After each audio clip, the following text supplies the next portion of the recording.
It started with a dare. That's how every dumb teenage story begins, right?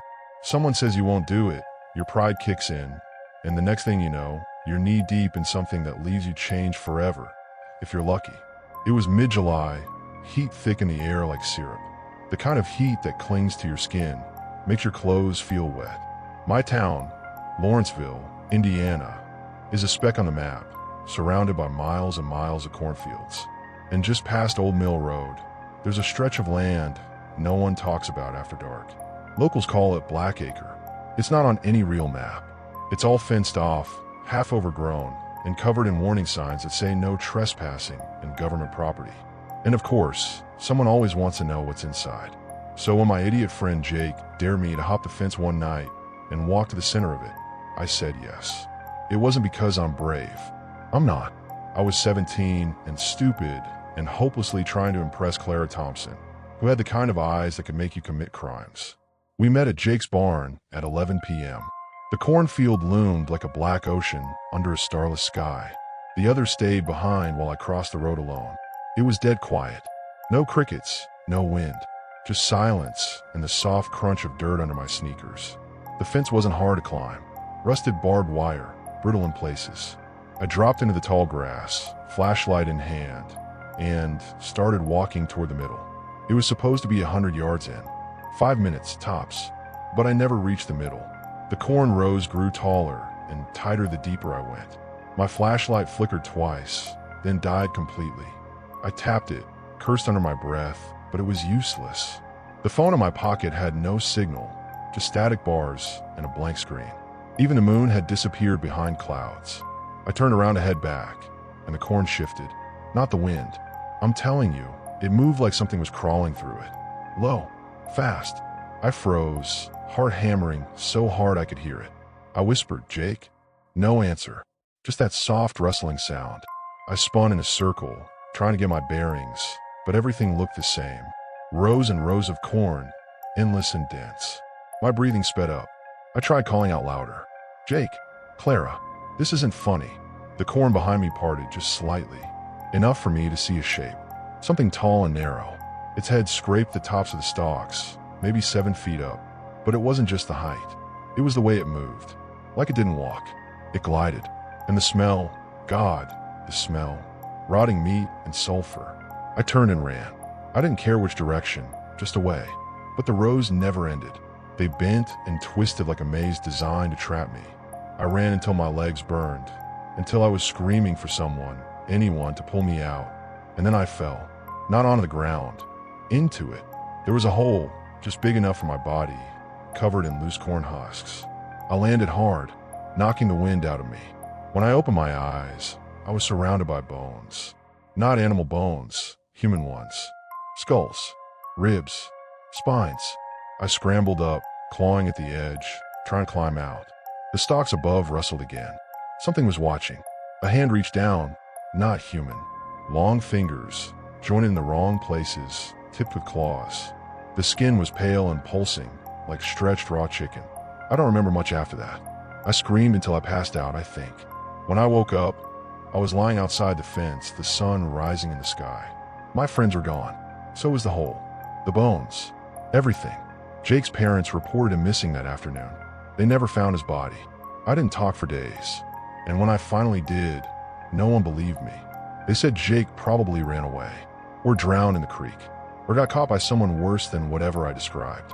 But I know the truth. That thing in the corn, it takes people. And every summer, when the heat returns and the corn gets high, I can feel it watching again. I moved to Chicago 5 years ago, but sometimes, late at night, I smell corn, and rotting meat, and sulfur. This is the second story. They said Camp Redleaf had been shut down since 2002 after a kid drowned, and the lifeguard never came back from his lunch break. I should have turned around the second I heard that. But my buddy Troy found the place on a forgotten blog called cursesummercamps.net and thought it'd be epic for our ghost hunting YouTube series. We were just college kids with a cheap camera and dreams of hitting it big, chasing urban legends, sleeping in the back of Troy's Tacoma, living off gas station burritos. So when he showed me the article about how the lifeguard vanished the same day the kid died, I shrugged and said, "Yeah, let's film." It was mid-August, one of those thick, sweaty nights where the air feels like soup.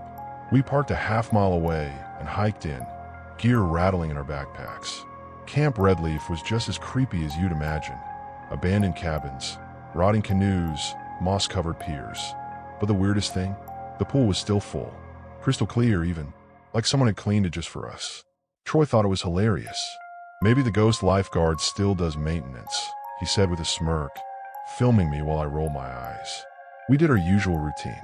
Set up EMF detectors, walked the perimeter, faked some bumps and knocked for drama. But something about the place didn't feel staged.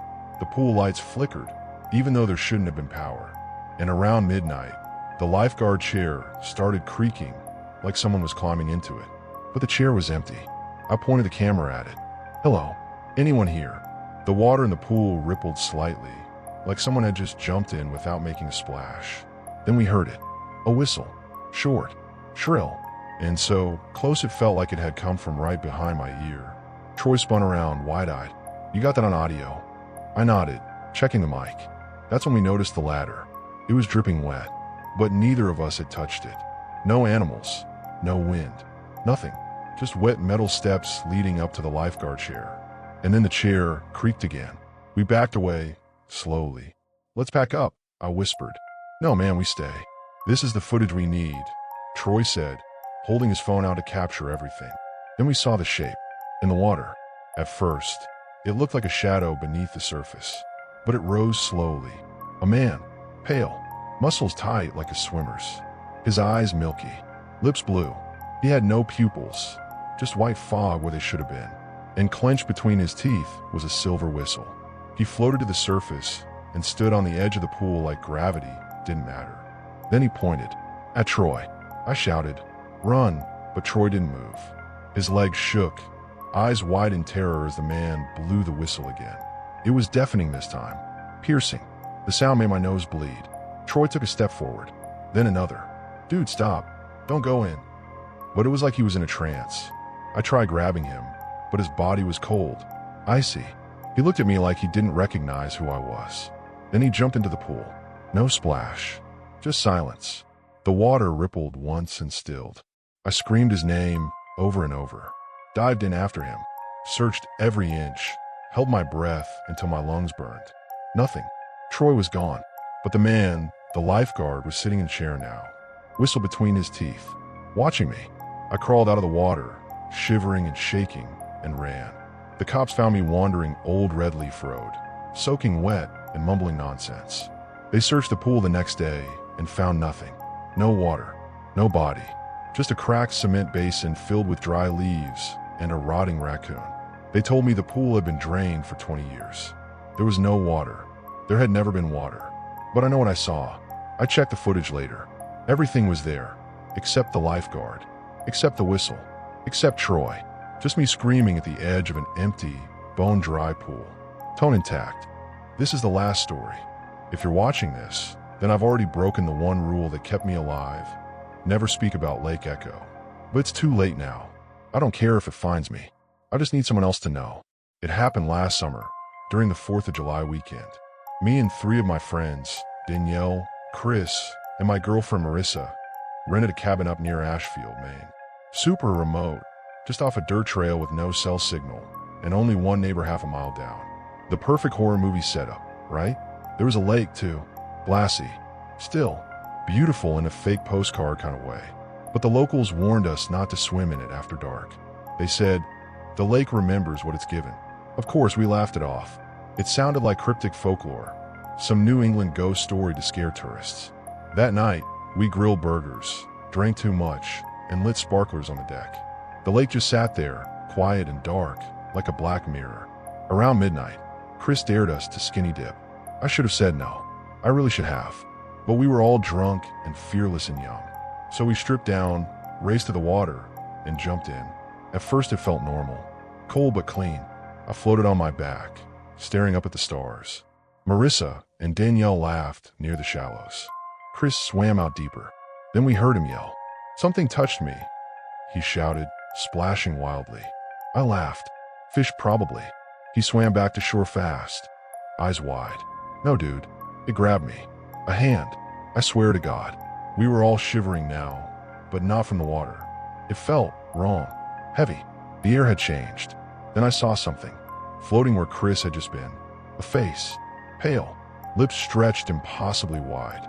Its eyes weren't human. They were like waterlogged marbles, glassy and swollen.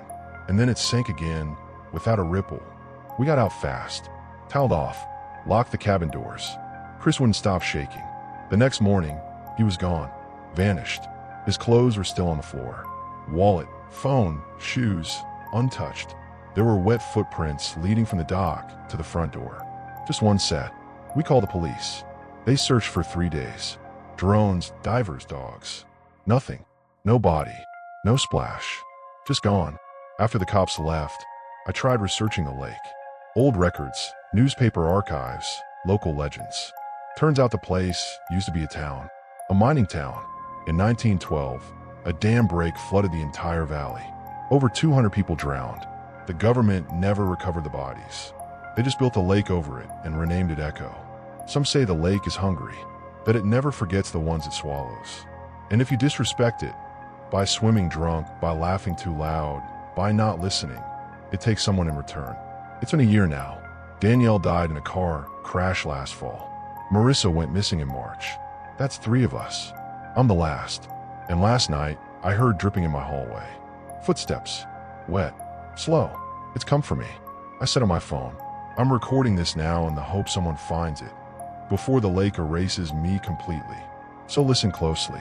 If this video plays automatically after another story, or just showed up in your feed, it's because the lake wants to be known again.